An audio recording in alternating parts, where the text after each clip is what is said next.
Okay, बघा specimen मध्ये काय काय येते ते. तुमच्याकडे पुस्तकं असतील तर ठीक आहे, नाहीतर मी स्कॅन करून पाठवून देईन तुम्हाला. प्रॅक्टिस आपण घेणार आहोत भरपूर, त्याच्यामुळे काही चिंता करू नका. Receipt and payment account of for the year ended 31 March. Debit side म्हणजे रिसीट साईडला काय काय येतं बघा. To balance brought down, cash आणि बँकेचं balance. To subscriptions, previous year, current year, next year.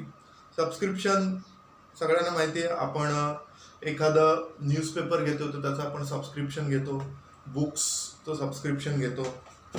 Okay, तुमचं एकदम जवळचं उदाहरण म्हणजे टाटा स्काय किंवा डेन केबलवाला, त्यांचं आपण सबस्क्रिप्शन घेतो, 1 वर्षाचं भरलं संपूर्ण.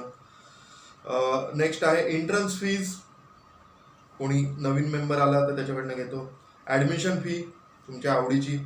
Life membership fees, legacies, government grant, donations, general donation for specific fund, building fund, prize fund, tournament fund.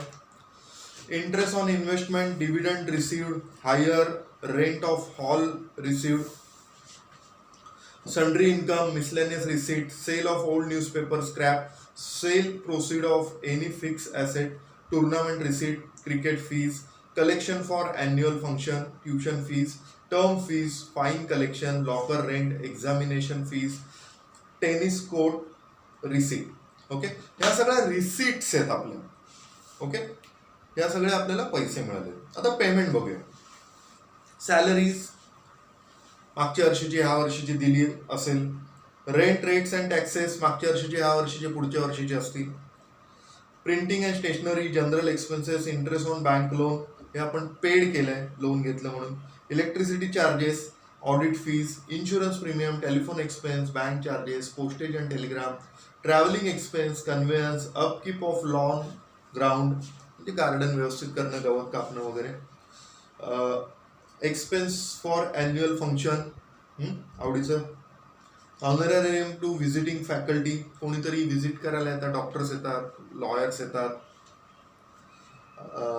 Fixed deposit, building construction, addition to building, furniture purchase, sports material purchase, newspaper and periodicals, books purchase, medicine purchase, office expenses, prizes, purchase of investment like government securities, bond,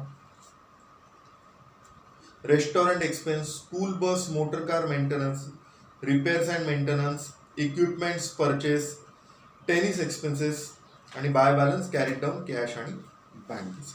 okay, हे रोज वाचा. Okay, just जसं final अकाउंटमध्ये तुम्ही प्रॉफिटला काय येतं, इन्कमला, ट्रेडिंगला काय येतं, P&Lला काय येतं, कॅपिटलला काय येतं, बॅलन्स शीटला काय येतं, तसंच हे रिसीट आणि पेमेंटला काय काय येतं हे जस्ट वाचा.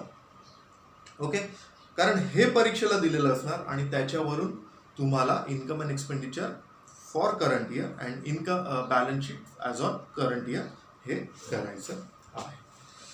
रिसीट आणि पेमेंट तुम्हाला बऱ्यापैकी समजलंय. आता येऊया थोडंसं पुढे की इन्कम आणि एक्सपेंडिचर काय असतं. The income and expenditure is just like profit and loss account. Income and expenditure म्हणजे nominal account. Debit, expenses, losses, credit, income, gain. Simple basic त्या रूल प्रमाणे सगळं अकाउंटिंग चालायचं, फक्त नावं आपल्याला चेंज करून दिली. बघा, ट्रायल बॅलन्स मध्ये जसं सगळं दिलेलं होतं तसं सगळं रिसीट आणि पेमेंट अकाउंटला दिली. त्याच्यातलं फक्त रेव्हेन्यू रिसीट आणि रेव्हेन्यू एक्सपेंडिचर किंवा रेव्हेन्यू पेमेंट जे आहे तेच फक्त इन्कम अँड एक्सपेंडिचरला येणार. बाकी सगळं जे कॅपिटल रिसीट आणि कॅपिटल पेमेंट जे सगळं आहे ते सगळं बॅलन्स शीटला येणार. एवढं तर बेसिक नियम तुम्हाला आतापर्यंत माहिती झाला पाहिजे. सपोज फॉर एक्झाम्पल पेमेंट साईडला दिसतंय ते फर्निचर खरेदी केलं, ते इन्कम अँड एक्सपेंडिचरला टाकणार का? नाही. फर्निचर काय नॉमिनल अकाउंट आहे? नाही, रिअल अकाउंट आहे. मग ते तुम्ही कुठे टाकणार? ॲसेट साईडला टाकणार, बरोबर की नाही. फर्निचर खरेदी करणं हे ॲसेट्सला येणार. ओके, ते तुम्ही खर्च झाला म्हणून इन्कम अँड एक्सपेंडिचरच्या डेबिट साईडला टाकणार का? नाही, बरोबर. त्यामुळे ते लक्षात आलं पाहिजे. So this is a just like a income and expenditure account, म्हणजेच प्रॉफिट अँड लॉस अकाउंट. जर क्रेडिट साईड मोठी असेल तर इथे आपण काय म्हणणार, इन्कम अँड एक्सपेंडिचर अकाउंटला सरप्लस म्हणणार.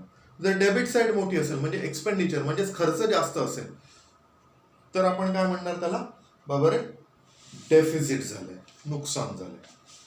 बघा, income and expenditure account for the year ended 31 March. तुमच्याकडे पुस्तकं असतील, घेतलेली असतील, नसतील, ठीक आहे, काही प्रॉब्लेम नाही आहे. मी तो स्कॅन करून तुम्हाला पाठवून देतो. फॉर्मॅट काय असतो तो.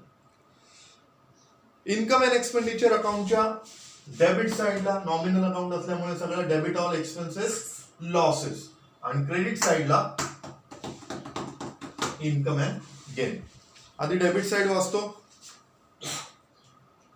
इन्कम अँड एक्सपेंडिचर अकाउंटची. 2 सॅलरीज पेड लास्ट इयरची असेल ती मायनस करा, पुढच्या वर्षीची असेल मायनस करा, या वर्षीची सॅलरी असेल ती ऍड करा. पुढे आहे प्रीपेड असेल तर ती सुद्धा ऍड मायनस जी काय करायची ती करा. ते आपण प्रॅक्टिकली बघू तेव्हा. आधी काय बघूया, सॅलरीज. नंतर stationery, sports material, medicine consume during the year. बरोबर, तुम्ही म्हणाल स्पोर्ट्स मटेरियल काय, स्पोर्ट्स मटेरियल, अरे तो स्पोर्ट्स मटेरियलमध्ये आपण एखादं हे घेतलं, क्रिकेटचा बॉल घेतला, काय काय मुलं किंवा आजकाल मुली सुद्धा चांगल्या खेळतात, अरे तो 1 तासात तो बॉल फोडून टाकतात, सिक्सर, मोके पे चौका मारके. त्यामुळे it's a expenditure. Okay, stationery संपते त्यामुळे इट्स अ एक्सपेंडिचर. नंतर आहे 2 wages, 2 printing, 2 rent paid, 2 interest paid, 2 travelling expenses, 2 conveyance, 2 rates and taxes, 2 insurance premium, 2 audit fees, 2 office expense, 2 telephone expenses, 2 honorarium, 2 tennis expenses, 2 restaurant expenses, 2 drama expenses, 2 expenses of annual function, 2 refreshment expenses, 2 medicine, 2 gardening expenses, 2 ground lawn upkeep expenses, 2 repairs and maintenance, 2 electricity charges, 2 newspapers and periodicals, 2 sundry expenses, 2 loss on sale of assets, 2 depreciation on fixed asset. Okay, आणि जर profit असेल तर त्याला म्हणतो 2 excess of income over expenditure, that is surplus. आता हे expenditure side बघितली. बघा, income and expenditure account for the year ended 31 March, त्याच्यामध्ये जी डेबिट साईड आहे त्याला म्हणतो आपण एक्सपेंडिचर, पण जो पर्टिक्युलर आहे त्याला पर्टिक्युलर न लिहिता तिथे एक्सपेंडिचर म्हणून लिहितात. ही पद्धत आहे याची इन्कम. आता income side, by subscription income आहे, मागच्या वर्षीचं, ह्या वर्षीचं, पुढच्या वर्षीचं जे काय आहे ते नंतर बघूया आपण. नंतर rent, by rent received, by interest received, by dividend received, by government grant received general, by ground rent received, by sundry received, by interest fees revenue, by revenue इथे स्पेसिफिकली म्हटलं इंटरेस्ट फी, कारण capital receipt सुद्धा असू शकते, तर इथे revenue म्हटलं, त्यामुळे ती इन्कम अँड एक्सपेंडिचरच्या इन्कम साईडला. By admission fees received, by life membership fees received, by donations general है, by tennis receipt, by restaurant receipt, by drama receipt, by collection for annual function, by proceed from entertainment, by profit on sale of asset, आणि जर deficit किंवा loss झाला असेल तर त्याला म्हणतो bye access of expenditure over income. बरोबर आहे, डेबिट साईड मोठी आहे त्याच्यासाठी bye access of expenditure, expenditure वाढला आहे इन्कम पेक्षा, त्यामुळे त्याला काय म्हणतो आपण, डेफिसिट म्हणतो. Okay, clear. तुम्ही जेव्हा प्रॉब्लेम व्यवस्थित ऐकाल तेव्हा तुमच्या ते लक्षात येईल. जेव्हा आपण प्रॅक्टिस प्रॉब्लेम हळूहळू मी एकदम नाही तुम्हाला डायरेक्ट बोर्डाचे प्रॉब्लेम घेणार, मी हळूहळू वाढवेल ते प्रॉब्लेम. ओके, लक्षात येते. त्यामुळे काळजी करू नका. लवकरात लवकर आपण जे आता शिकत आहोत ते कंपल्सरीच क्वेश्चन बघत आहोत. नॉर्मली माझ्या अंदाजाप्रमाणे नॉट फॉर प्रॉफिट कन्सर्न 12 मार्काला विचारला जातो. ओके, बोर्डाला ह्या वर्षीसाठी. ओके, तर व्यवस्थित करा. 3 टॉपिक आहेत आत्तापर्यंत.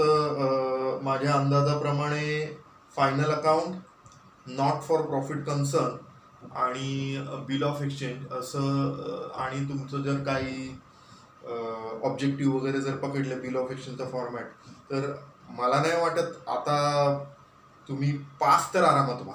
बिल ऑफ एक्शन व्यवस्थित सोडवाल, मला वाटतं 10 मार्काला आहे, हे 12 मार्काला आहे. फायनल अकाउंट माझ्या अंदाजाप्रमाणे 12 किंवा 15 मार्काला असावं, मी ते सांगतो तुम्हाला चेक करून. आणि आपलं फॉर्मॅट नेहमीचा बिल ऑफ एक्शनचा 5 मार्काला, बरोबर आहे की नाही. त्यामुळे 12 आणि 10 22, 23, 24, 25, 26, 27 आणि 10 37. मी फायनल अकाउंट कितीला ते 37 पकडा. आणि काहीतरी ऑब्जेक्टिव्ह, म्हणजे 40 मार्क तर तुमचे कुठेच गेले नाही. लक्षात बघा, 40 मार्काचं आपलं आता लवकरात लवकर, म्हणजे ह्या महिन्यात आपलं सगळं शिकून संपेल. सप्टेंबर महिन्यात 40 मार्काचा पोर्शन. नंतर आपण कुठे आहोत, कुठल्या पोझिशनला आहोत, हे तुम्ही तुमचं ठरवा. हां, नाहीतर आपलं चाललंय, तुम्हाला वाटतंय सरांचं एकच लेक्चर होतंय, सर शांतपणे आरामात सगळं शिकवत आहेत. सरांचा सप्टेंबर एंडला 40 मार्काचा पोर्शन संपलेला असणार, एवढं लक्षात ठेवा. ओके, अभ्यासाला लागा. काय मदत असेल तर नक्की मागा. Wait for my next session.